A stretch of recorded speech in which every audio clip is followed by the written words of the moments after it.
Are you part of a nonprofit organization or youth group looking to raise cash for your cause? Stay tuned at the end of this video to learn how you can bring the action and excitement of the Millennium Wrestling Federation to your town live, featuring the superstars and legends of yesterday, today, and tomorrow.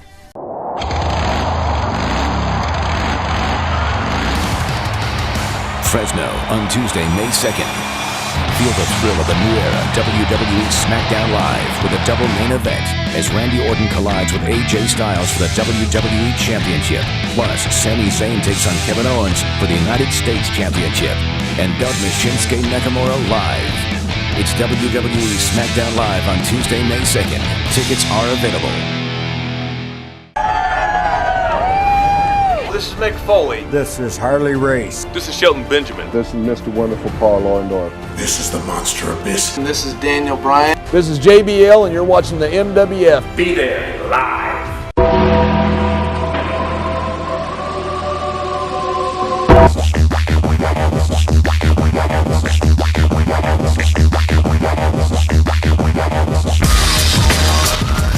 Wrestling fans from around the corner and around the world, welcome to another installment of Wrestling Insiders from MWF Studios just north of Boston in downtown Melrose, Mass. in the zip code of champions 02176.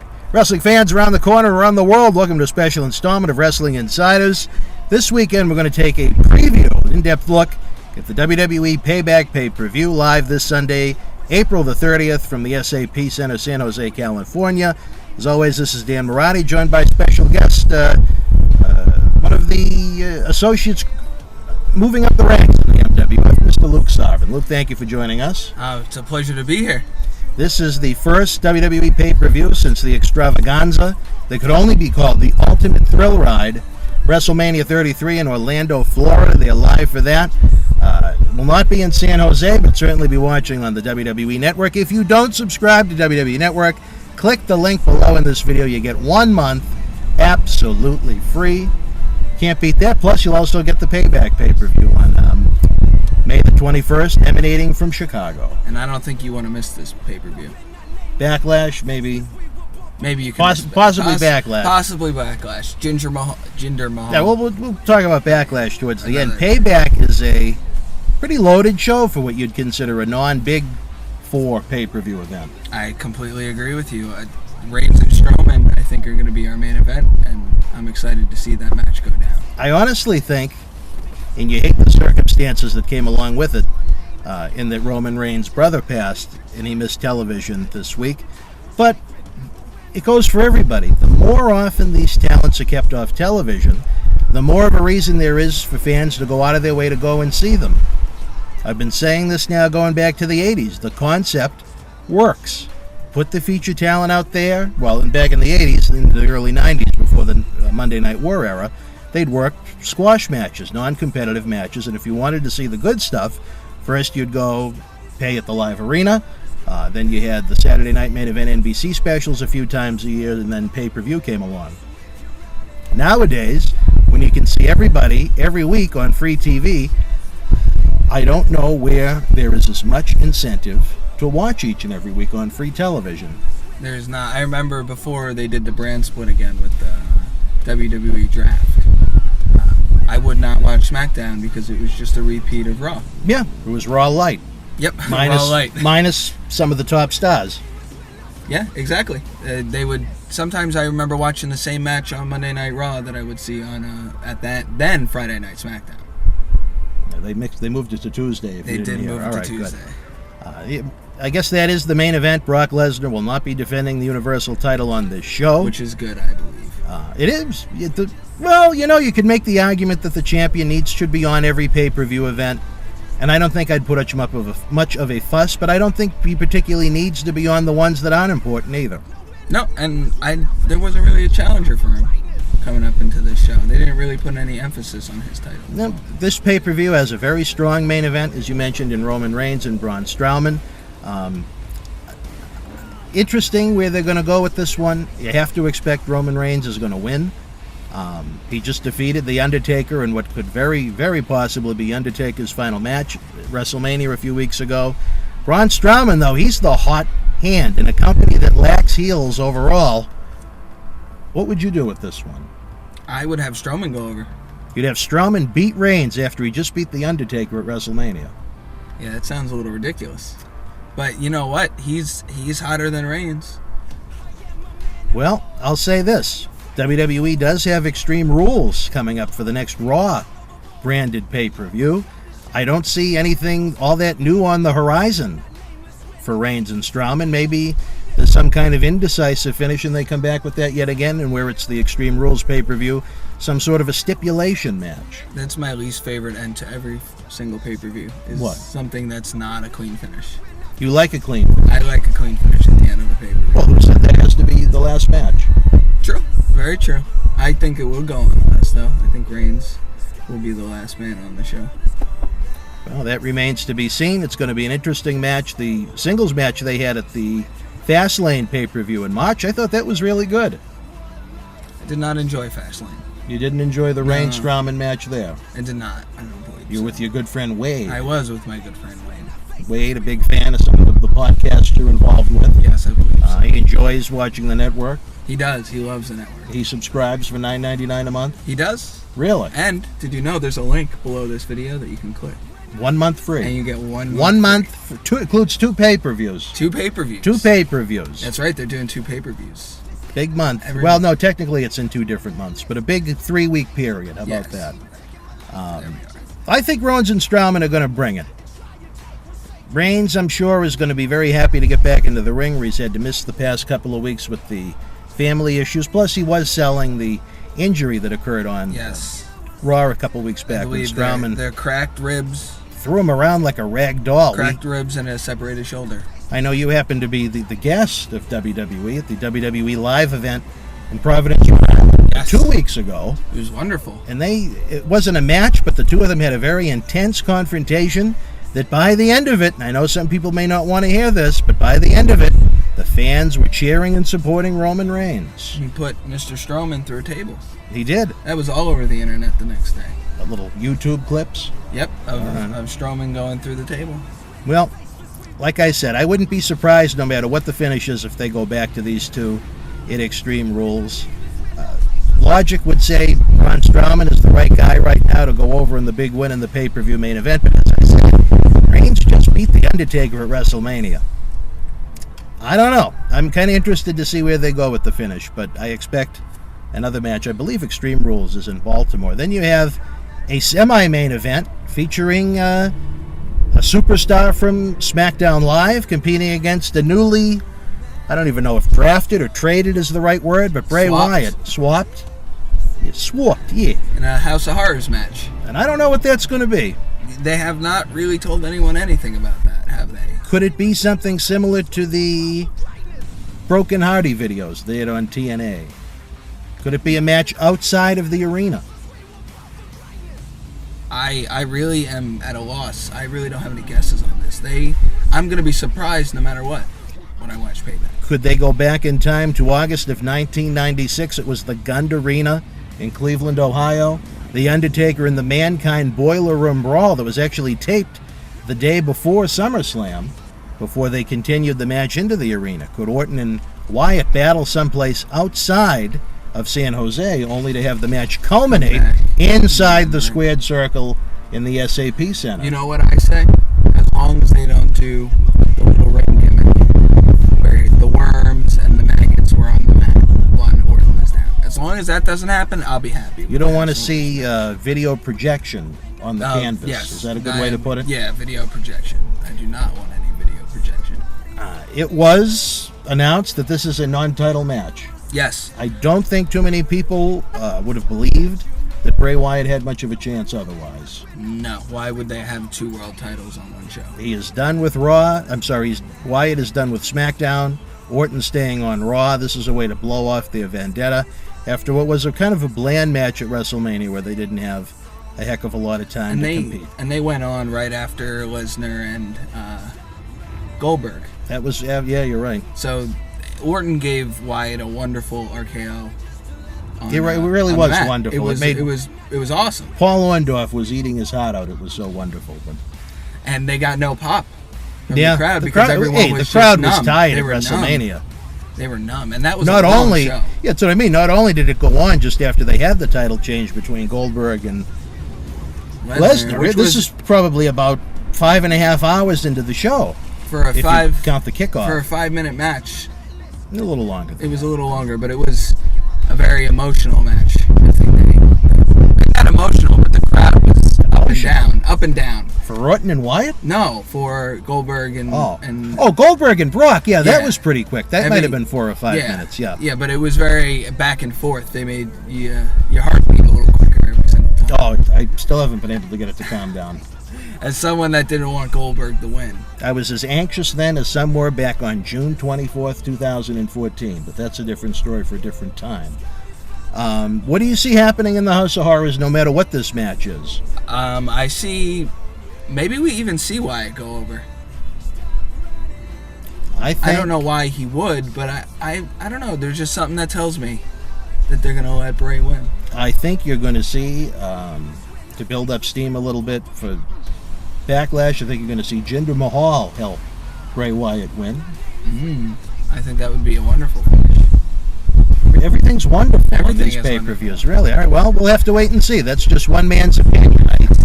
I know sometimes people make remarks about what you might call a friendship, association with WWE. I do not know any of these things to be fact. They are opinion based on watching the King of Sports going back to 1986 and being involved in it since 1993. Just want to put that out there. In a matchup that is for the title, it will be the WWE United States Champion Kevin Owens, now on SmackDown Live, taking on his nemesis, his former friend, Chris Jericho. Who is on Monday Night Raw? Who was on Raw. The stipulation in this match is if Jericho wins, He goes to SmackDown. And this comes at an interesting time for Jericho as he's apparently going to be putting time into his music for the foreseeable future. Yes, for at least the next 2 months. That's what you're hearing? That's what I saw on his website. Yeah. I know you're a big Chris Jericho fan. I am a huge Chris Jericho fan. You're a man that almost aspires to be on his list. I do aspire to be on the list of Jericho.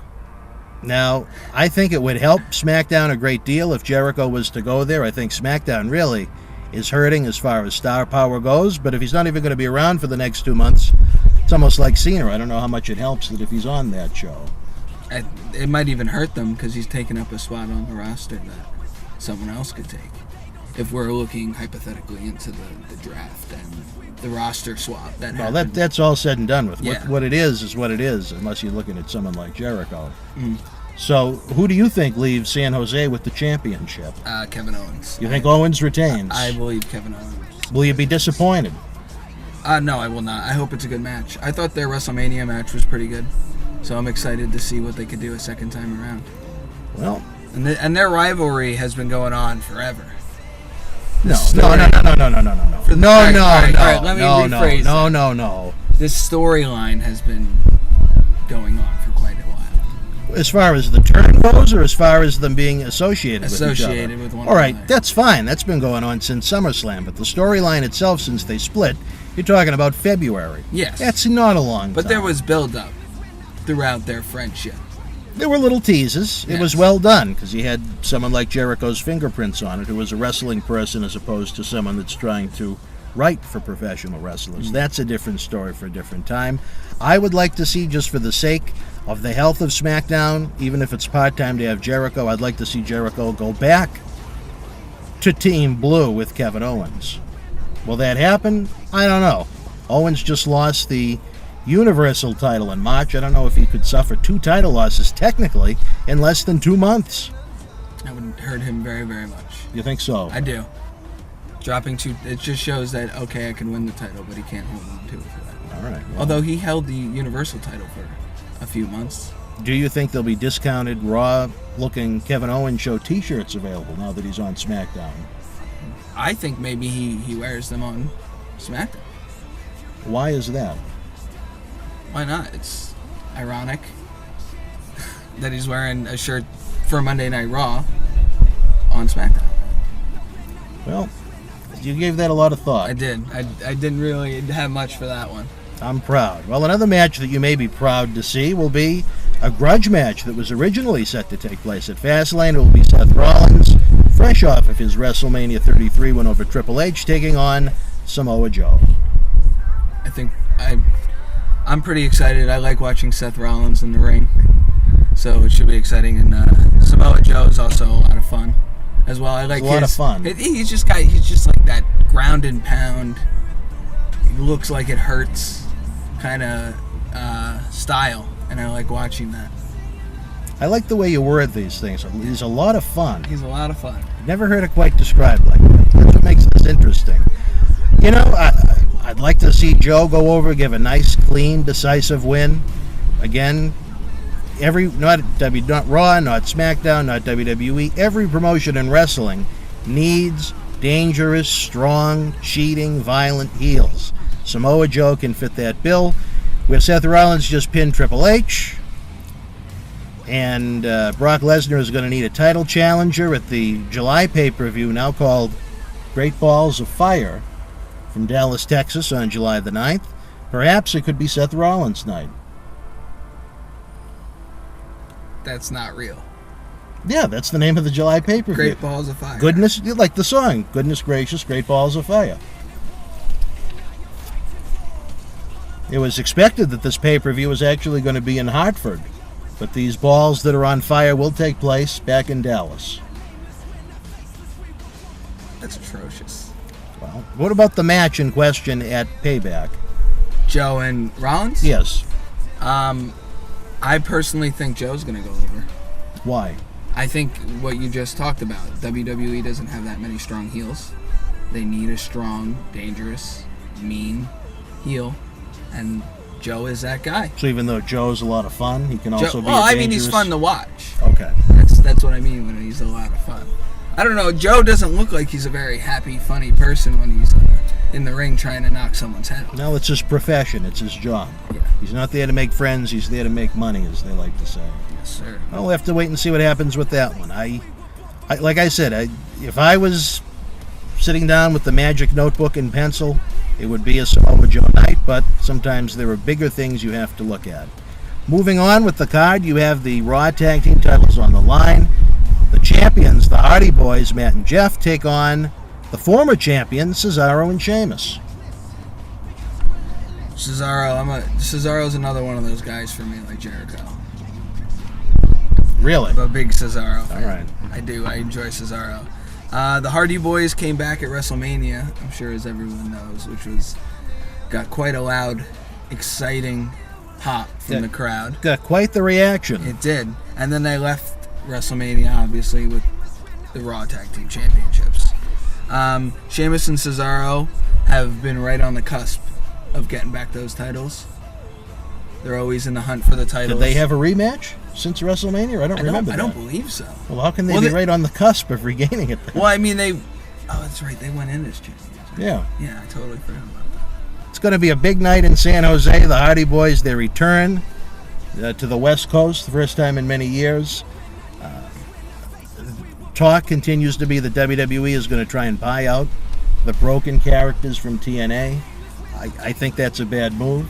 I don't think anyone really cares about the broken Hardys, other than a very, very, very small portion of the fan base. There's a lot of WWE fans that won't even understand what that is. Delete the broken Hardys. Oh, all right, I'll go along with that. You know, I could almost see the argument that maybe where Matt's career has been kind of rejuvenated by doing this nonsense, maybe let him do it on one show. I can't believe how many people actually chant that. But also, I think Jeff Hardy is far better off as a single. Is the Jeff Hardy the fans of WWE at least know and love. There's a lot of big money dream matches on the table. Turning him into cartoon nonsense, I really don't see how that's going to help make you money. I am not a fan of the broken Hardys. I have obviously not have watched TNA in a while. Hasn't been on my list of things to watch. But I don't understand the broken Hardys. I think it would be awful if WWE brought that in. I think there's a large portion of the fans that aren't even gonna get it, and the Hardys are just gonna fall off because of it. I really believe that. I think maybe if I understood what it meant, it would mean something to me. I know down in Orlando, Zeb Coulter, now Dutch Mantel with TNA, tried to explain it to me. It had something to do with the movie Sweeney Todd, but I've never seen that, so the analogy didn't make much sense to me. But All I know is that the gimmick started off with him wanting to delete Jeff from his life. And then somehow Jeff got involved. yeah, well, So here we are. I mean, I like it could be- WWE's it's obviously- utilization much better. It's obviously better than Willow. No, look at what you're talking about. But anyway, I can't see the Hardy Boys not retaining at this point unless there is some kind of a plan to do something new with either the Broken Hardy characters or to maybe split them up. But I think it'd be way too early in this run because the fans are really, really happy to have the Hardy Boys back. Again, we saw them at the Providence event a couple weeks back, fresh after WrestleMania, and they got one of the biggest reactions of the night. I think it might have been the biggest. You think so? And it was the first. They were the first ones out. Yeah, it was. Everyone was cheering loud and proud for the Hardys. So I think everyone was waiting for them to come back for so long. So I think they're riding that little bit of a nostalgia wave. Are they a lot of fun? They're exciting. They're exciting. They're All right. exciting. All right. Well, I don't see Sheamus and Cesaro regaining the tag team titles at Payback, although I really do like them as a team. No, I do too. Maybe much more than Cesaro, but this pairing has done a lot for Sheamus, who was dead in the... Even though Sheamus had a championship run last year, dead in the water. Nobody cares. No, he had that mohawk and the beard with the Well, braids. he still has that. He doesn't have the braids on. Oh, I don't know his beard about that. anymore. You pay more attention. Yeah, he looked ridiculous. There was a chant that whenever he came to the ring, everyone just told him he looked stupid. So I'm happy. Cesaro is one of my favorites. So putting him with Sheamus, and I like their entrance. I think that's pretty cool as well. You know, it shows their Ranks individual- right up there with the Undertaker I don't as know far about- as entrances go. I don't know about that, but it gives them their individuality, but also like keeps them together as a team. I think they incorporated everything to make it work. Well, hopefully we won't see the team split. WWE likes to jump the gun, it seems, when splitting tag teams for no sound reason and no place for them to go a lot of the times. I'll use a great example recently, maybe not as big and tough as Cesaro and Sheamus, but the duo that was getting over strong was a couple years back, Miz and Damian Sandow. And they split them for no apparent reason. And then he became Damian Mizdow. And then Damian hit the road, and Miz spent another year in purgatory until they brought his wife in, and now look at him. He's strong, back on top as one of the top heels in the company. Yeah, that was on Raw, I believe. But the moral of the story is they split tag teams too fast, They more split often them than quick, not. And very I don't quick. like that. They still have Rhino and Heath Slater together, which is Yes. a surprise. Because I feel like that's one they would get rid of real quick. And Not a they- lot of history between those two. No, a 3MB used to be one of my favorites. With I thought it was hilarious. You when like they- the three-man band? I thought the 3-man band was ridiculous. With or without Hornswoggle? Without. You just like the three of them. Yeah, just the 3. And now, funny, all three men are back in the company. They are. Ginger Mahal is gonna. Main event. He was gonna main event SmackDown's pay-per-view Backlash. And Drew McIntyre is that what he's fighting called for in the NXT, WWE? yeah. Yeah, no, he's Fighting Drew for- Galloway in TNA. Okay, Drew McIntyre is back in NXT. Fighting for the NXT Championship. Oh, really? Yes, that's Wow, what I heard. jeez. You're more up to date on these things than I am. I saw that on the internet as Hey, well. both quality young bodies. They both can contribute. Mahal is much more of a gamble at this point than Drew McIntyre, where we found great success outside of the company. Mahal, you really didn't hear much about after he left WWE, but he's back with a renewed vigor, so to speak, since he was swapped to SmackDown a few weeks back. That has nothing to really do with what we're talking about right now, but engaging tag team title match, to say the least. Certainly moves the tag team title match up the food chain. Yes. Higher up on that card. Speaking of championship matches, it's going to be San Jose's own Bayley taking on the lovely Alexa Bliss for the Raw Women's Championship. What do you think is going to happen in this one? A lot of bathroom breaks. I think you might be right about that. I also think this is just a way for WWE to give Alexa Bliss a rematch for a women's championship, because wasn't she the women's champ? Oh no, Naomi was, but she never got that title rematch. Yeah, Bliss lost the title at WrestleMania in that however many women were in it, that no one wanted to see because That match took Who place cares? after Orton and Wyatt. Who cares? And I just remember the groans when everyone was ready for Reigns and Undertaker, and they sent that match out. But not the ladies' fault. It was just where it was placed on the card. Bayley's the San Jose girl. WWE loves to zing people in their hometowns for whatever reason, even though, business-wise, you'd think it would make far more sense to non-wrestling fans to have a local somebody built up as someone important. But, again, that's a different story for a different time. There's always different thought processes. The best way to get someone over, I would always go with the hometown person. Bliss, like you just said, is new. She's hot right now. I don't know why. Very lovely lady. Is she? Very lovely lady. She bothers me. She bothers you. She does. Why is that? I don't think she's very good in the ring, to be honest. It's not the most exciting experience when she gets in the ring and starts going at it with another woman, and Whoa, and I don't know. And her character is just feels generic, and like, I don't know. She feels like a robot. That's the best way to put it. Well, to me, I think the Bayley fad has run its course. She reminds... You don't like the hugs? You know... You want some hugs? It just seems out of place in WWE. I think she's good. I think it was a great character for NXT. It just doesn't fit in WWE to me. That's just my opinion. To me, she almost comes off like a kid trying to do an impersonation of a wrestler. And I'm not trying to take away from her in-ring skills. I think she puts together good matches. I just think the presentation of it is too childish to take seriously. I think business-wise, it would make a heck of a lot of sense if I was the booker to put Bayley, have the check mark next to her name. I think in the grand scheme of things, if you take the location of the pay-per-view out, I would crown Miss Bliss the new Raw Women's Champion. Huh. I have Bayley no matter where they are. You're a big Bayley fan. Not that I'm a big Bayley fan, but I think that WWE trusts her, I think. She went over Charlotte a few times. You think they trust her? I think they trust her, and they'll keep the title on her. I think she's a safe bet to keep your women's championship. All the young girls love her. They want to give hugs. So I think you keep her champion, and she'll roll in some dollars. Watch me shoot myself in the foot on this one, but that is the only women's match announced for this show. And I think ruined it. I think there were 3 of them at Fastlane. You just ruined it. There was 3 of them. Fastlane put me to sleep. There's nothing with Sasha Banks, Nia Jax, Mickie James. Who else wrestles in the Raw Women's division? Alicia Fox? I can't remember the last time she wrestled. She manages more nowadays. I'd expect to see some additions from NXT on the Raw Women's side. They're just down a heck of a lot of bodies. That's what makes that division so stale. After you get through having all these fresh matches from the Superstar shakeup, where do you go? Nowhere. All right, Bayley goes through her feud with Alexa Bliss. That's fine. She's already had a run with... Well, no.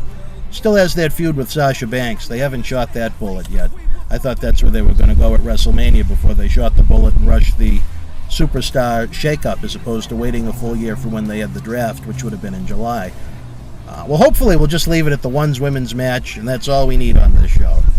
You're going to have a Cruiserweight Championship match and a rematch from the true opening contest at WrestleMania, very early in the afternoon on the kickoff show when the Orlando sun was still beaten down in the Sunshine State. Neville defends the Cruiserweight Championship against the veteran, Austin Aries. They put on a wonderful match at WrestleMania. Wonderful. Is that word again? That word again. It was fast,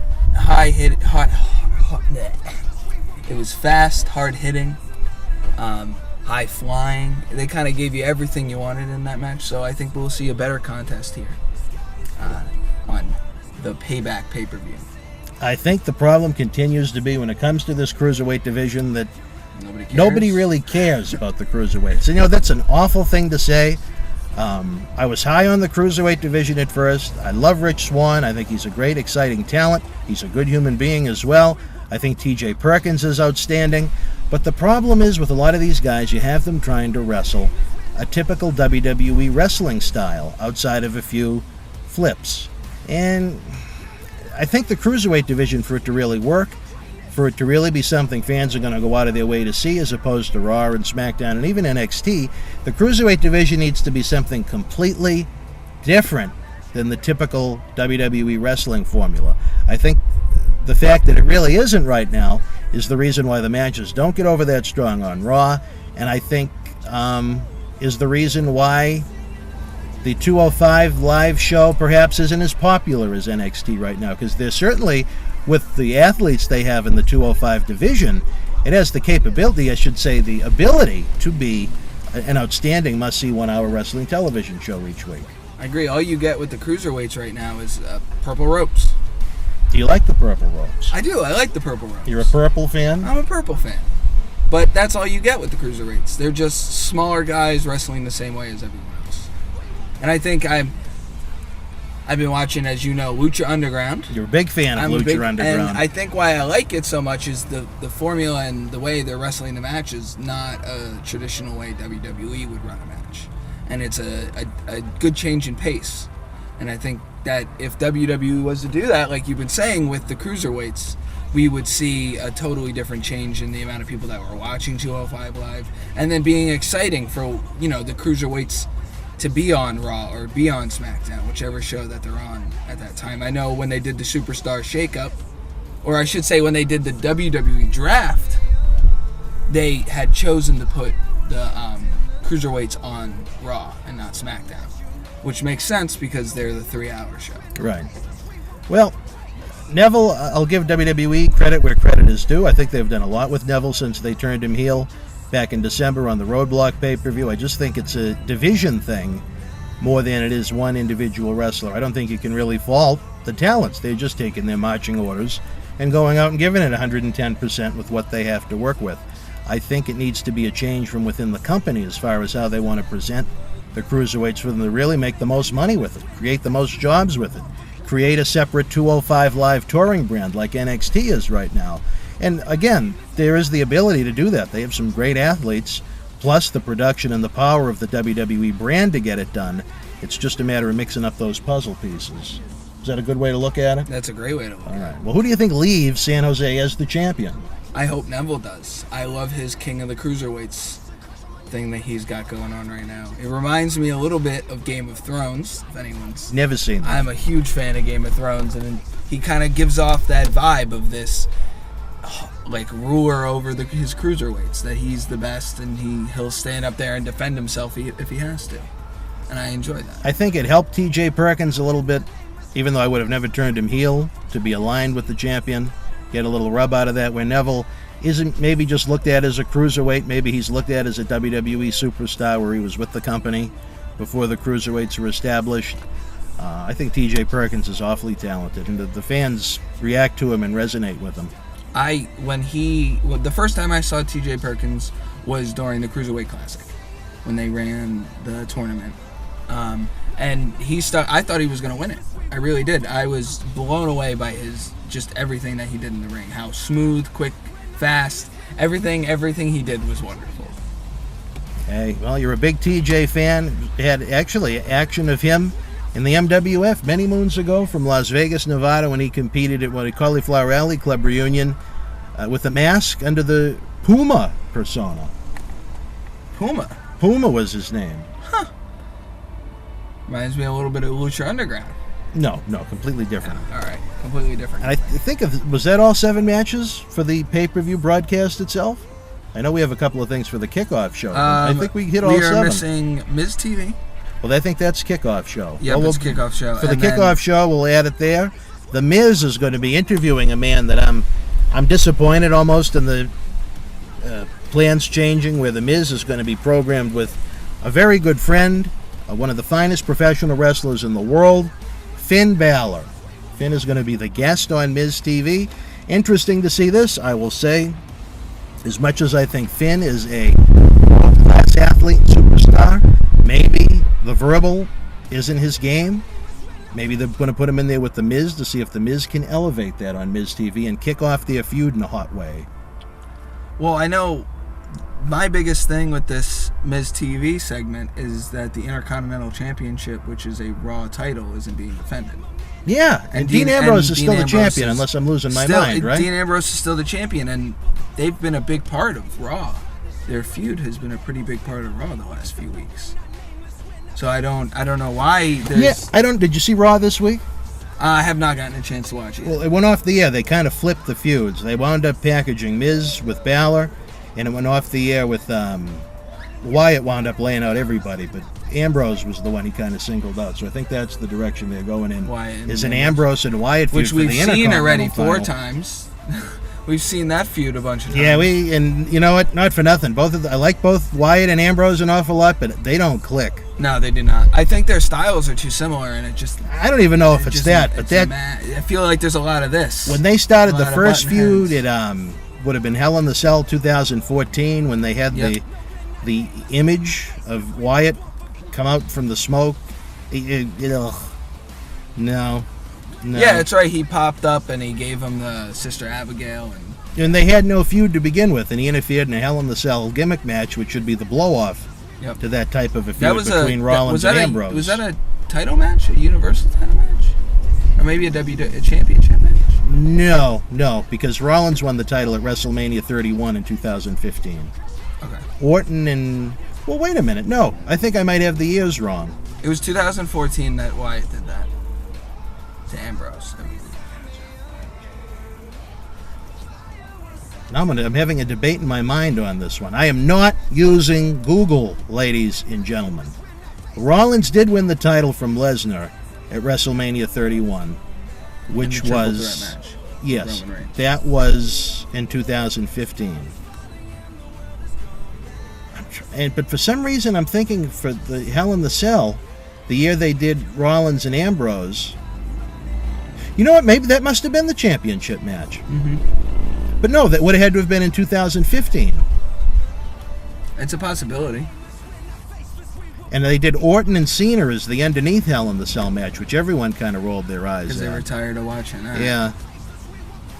Well, I'm not particularly certain of the year. Maybe it's because it wasn't all that memorable to me. I don't know. I think it was 2014. I don't think anyone's going to lose too much sleep over it. I don't believe so. I'm going to bet $1 it was Hell in the Cell 2014 that their initial run began. And that's that for Ambrose and Wyatt, since they're not even wrestling on this show.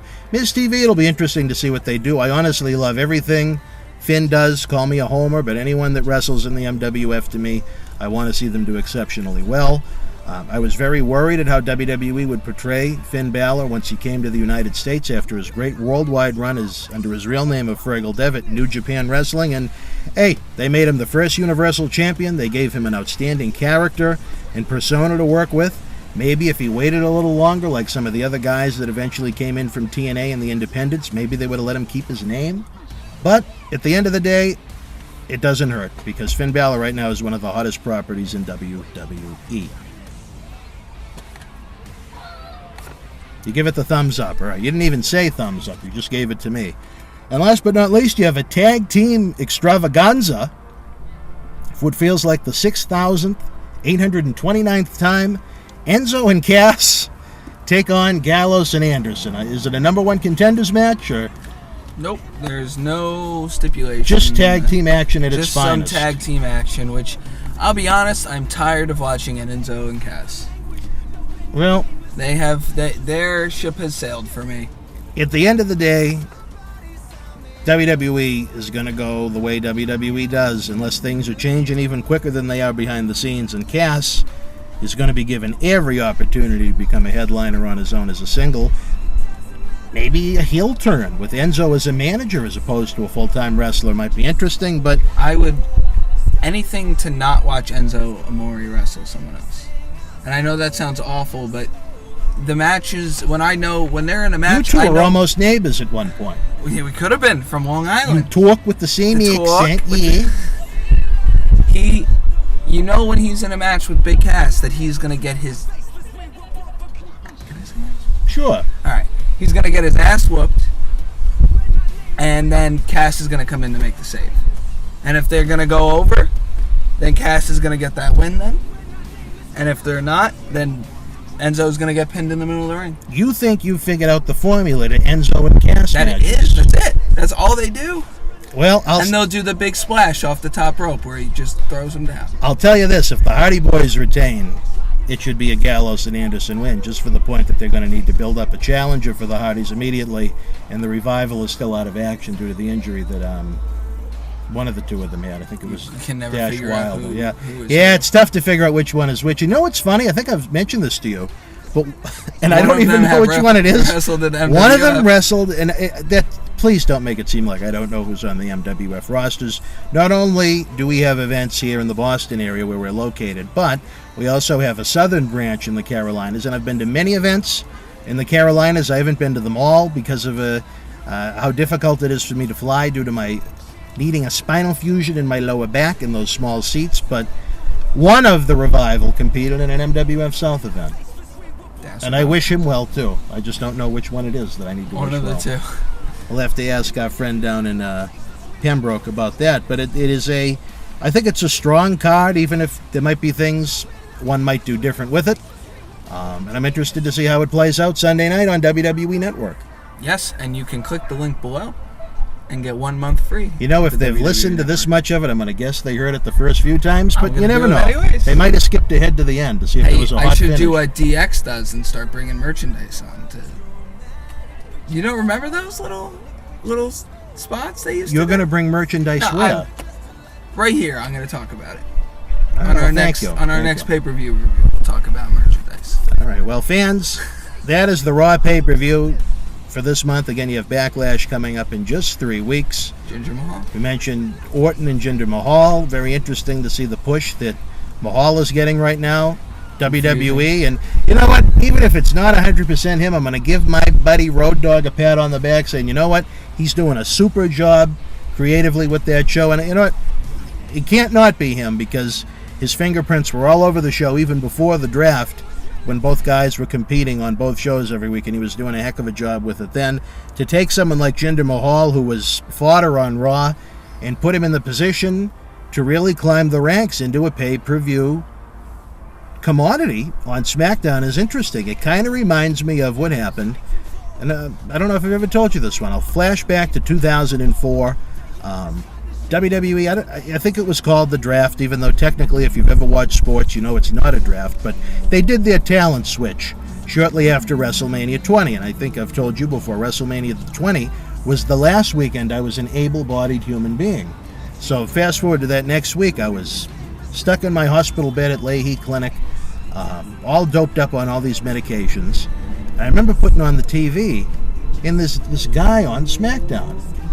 And I'm like, who the hell is that? He had a suit and a cowboy hat. And I said, is that Bradshaw? And yes, that went on to be the introduction of John Bradshaw Layfield, someone that was very successful in the tag team ranks in WWE, never found his niche as a top guy when they tried to push him as a cowboy, different incarnations, but found his biggest success as John Bradshaw Layfield. I look at it as, will the 2004 JBL become the 2017 Jinder Mahal, maybe?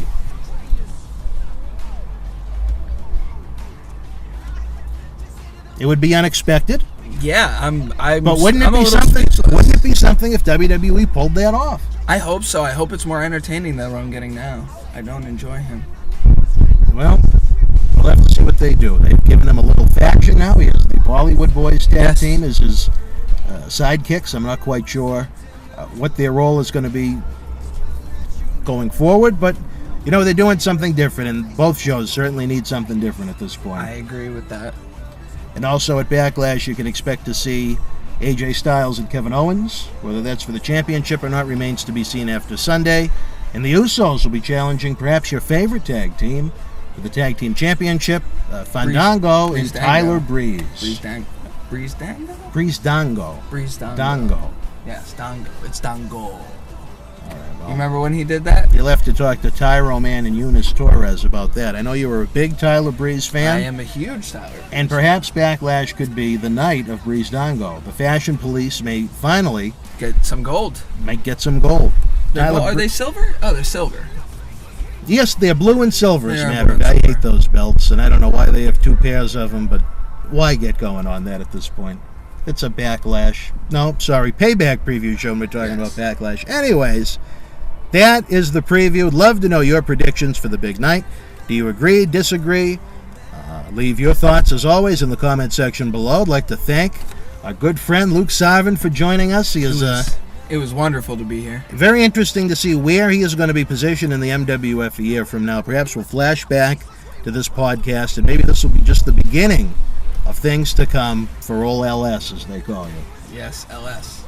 Nonetheless, fans, running out of time again, click on that link at the network for free for a month, along with all of the great deals where you can support independent wrestling. For Luke Sarvin, I'm Dan Marotti. Till we speak again, folks, you and yours, be well. Don't miss the fallout from WrestleMania 33 on WWE Network.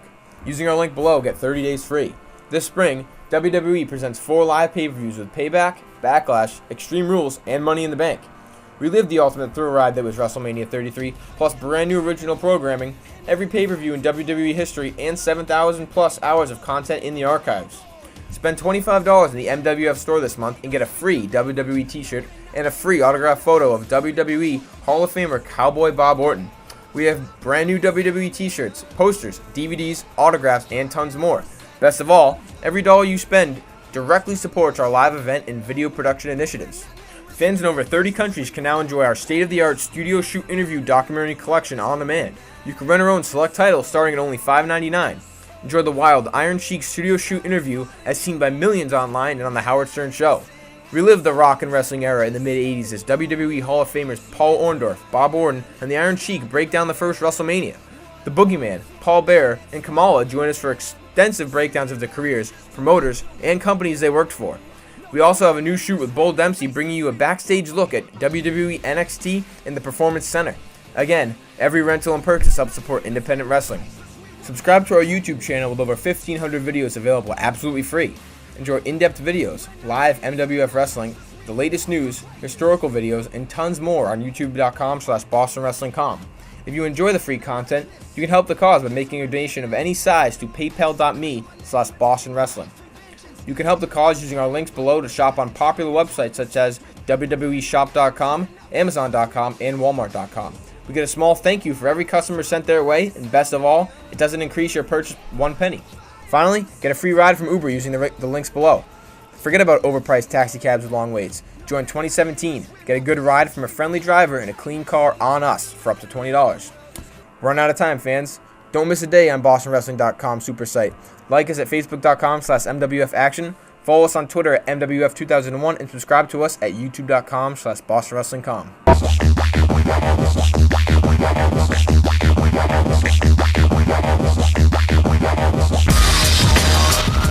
The Millennium Wrestling Federation's 15th anniversary tour begins this fall and rolls into 2017 throughout New England, down the East Coast, and into the Carolinas. If your nonprofit organization is looking for an interactive, turnkey experience while putting the fun into fundraising, you've met the perfect tag team partner.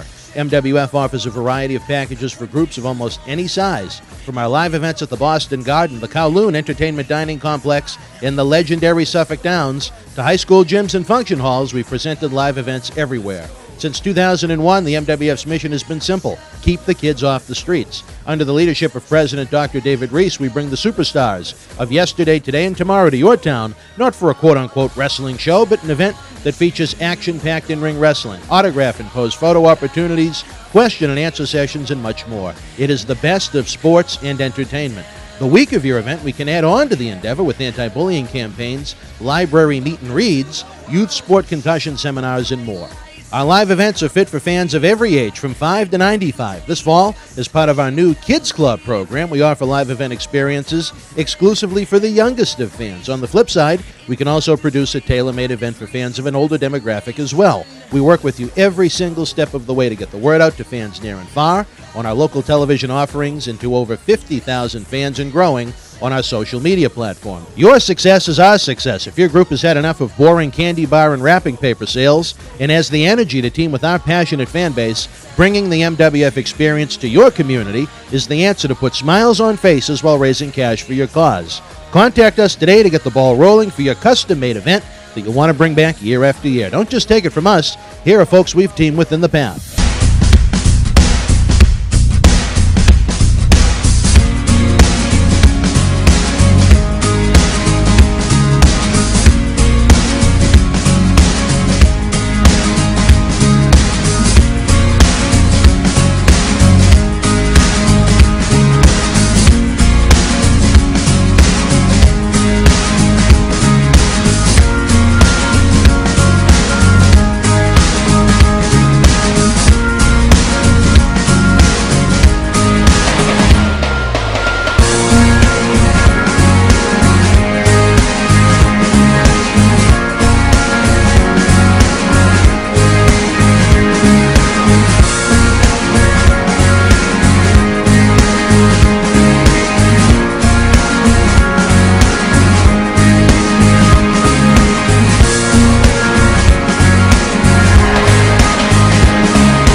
You already know Kowloon Restaurant, established in 1950 and spanning 4 generations, serves a multi-Asian menu. Did you also know that Kowloon Restaurant is New England's premier Asian dining and entertainment complex, serving Cantonese, Szechuan, Thai, and Polynesian cuisine? And did you know that Kowloon Restaurant is also the home of the finest Japanese sushi? If you haven't dined at Kowloon Restaurant lately, then you simply haven't dined at Kowloon. Kowloon Restaurant, Route 1 North in Saugus.